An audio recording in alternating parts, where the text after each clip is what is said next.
இதெல்லாம் நான் சட்டமன்றத்தில் பேசினா அதை நீக்கி விடுவாங்க. அதனால இங்க மக்களுக்கு தெரிவிப்பதற்காக ஊடகத்தின் வழியாக தெரிவிக்கிறேன். ஊடகத்தில் வந்த செய்தி தான் தெரிவிக்கிறேன்.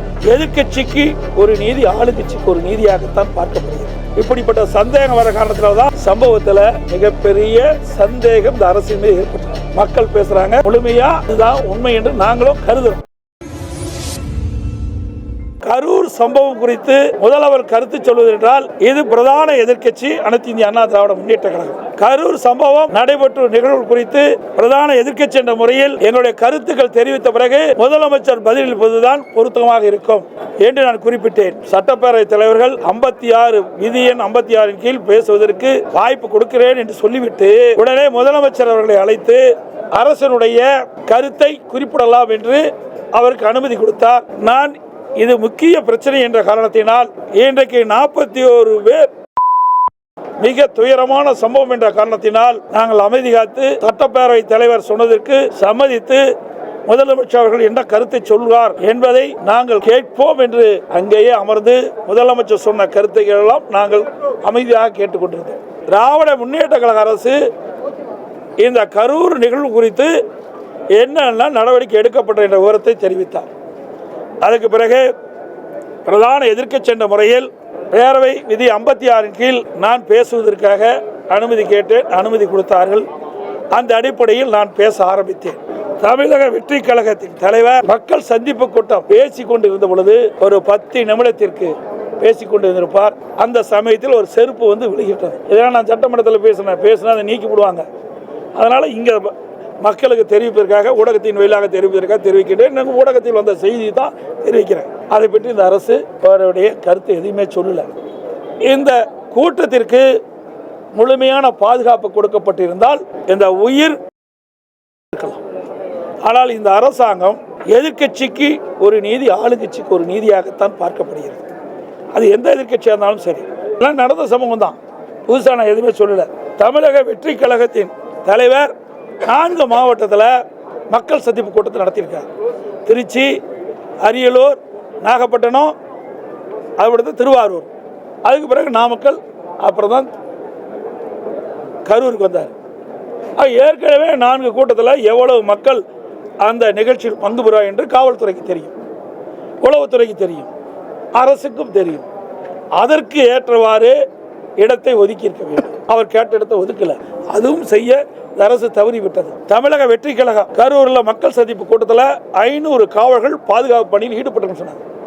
அப்படி தொலைக்காட்சியில் நான் பார்த்தேன், ஊடகத்தில் பார்த்தேன்.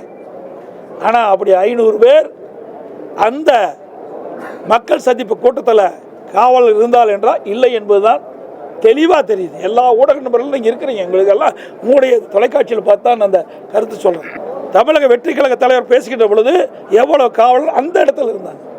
வெளியிலெல்லாம் நிறுத்தினெல்லாம் கணக்கு போட்டு ஒரு அறிவிப்பை கொடுக்குறாங்க. ஆனால் பாதுகாப்புக்கு எவ்வளோ பேர் நிற்கவில்லை என்பது தெளிவாக தெரியுது. இன்றைக்கு முதலமைச்சர் 660 பேர் பாதுகாப்பு பணியில் ஈடுபட்டதாக சொல்கிறார். இதிலேயே முரண்பட்ட கருத்து.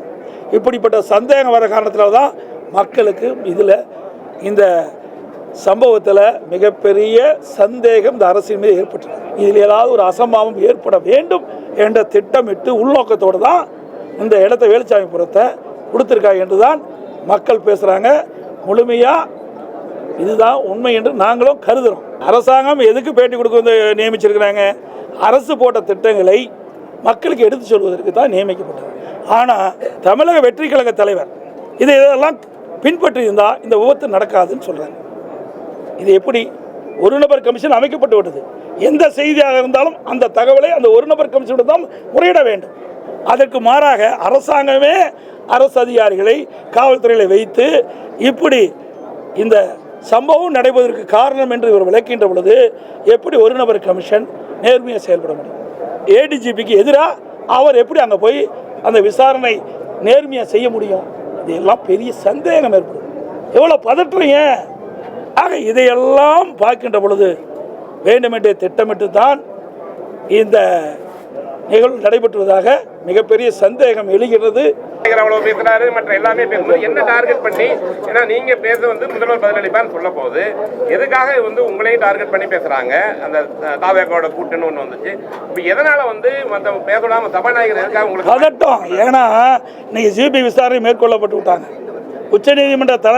உச்சநீதிமன்ற ஓய்வு பெற்ற நீதிபதி அதை கண்காணிக்கிறாங்க. பிறகு உச்சநீதிமன்றம் இந்த வழக்கை கண்காணிக்கும்னு சொல்லிட்டாங்க. இதில் தான் பல பிரச்சனை இருக்குது. நான் ஏற்கனவே சொன்னேன், நான் முழுமையாக நான் சொல்லலை. இருந்தாலும் அந்த கூட்டம் நடந்துக்கிட்டு இருக்கும்போது செருப்பு விசுறாங்க, உடனே ஆம்புலன்ஸ் வருது, விளக்கு மின்சார விளக்கு அணைக்கப்படுகிறது, தடியடி பிரயோகம் செய்கிறாங்க. இப்படி நடக்கின்றது. இந்த கூட்ட நெரிசல் இப்படிப்பட்ட சம்பவம்லாம் நடந்தது. இதையெல்லாம் விசாரணையில் வரும். இந்த பயம் இருக்குது. இன்றைக்கு கரூர் நகரத்தில் வேலுச்சாமிபுரத்தில் நடந்த நிகழ்வு குறித்து இந்த அரசுடைய கவனத்துக்கு 56 விதியின் கீழே கொண்டு வந்தோம். அதை பற்றி பேசினோம். அதுக்கு தகுந்த விளக்கம் இந்த அரசால் கொடுக்க முடியல. இந்த அரசாங்கம் திட்டமிட்டு சரியான பாதுகாப்பு கொடுக்கல. இந்த அரசாங்கத்துடைய அலட்சி தான் இது காரணம் வைக்கிறது.